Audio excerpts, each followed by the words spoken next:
Okay, so in one sense, the numbed faces and abandoned toys that I've been trying to show you here, as ever, I'm having problems manipulating my PowerPoint presentation. In one sense, they show that the dashing fire and the evictions that follow offer an object lesson in what Naomi Klein has called disaster capitalism. I guess some of you are familiar with that concept. According to what she calls this shock doctrine, traumatic events, either natural or man-made, can crack open portals of opportunity.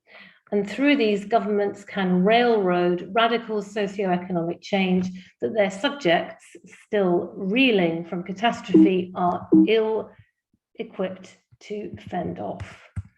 Okay, so this is Naomi Klein.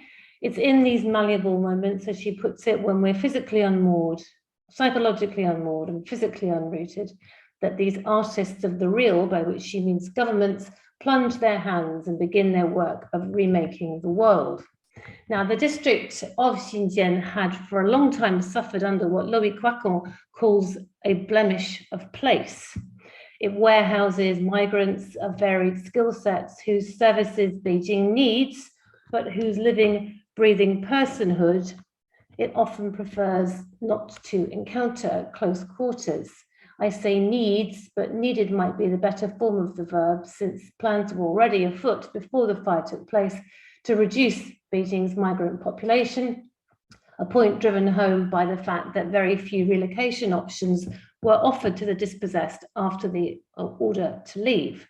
And if social cleansing formed part of this eviction agenda, the lucrative possibilities of land requisition obviously constitute the other.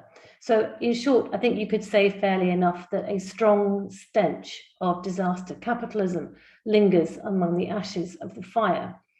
But Klein's study of state pillaging also includes a quotation from the Uruguayan poet Eduardo Galeano, which is, I think, even more relevant to the case in hand. He asks, and I quote, "How can this inequality be maintained if not through what he calls jolts of electric shocks?"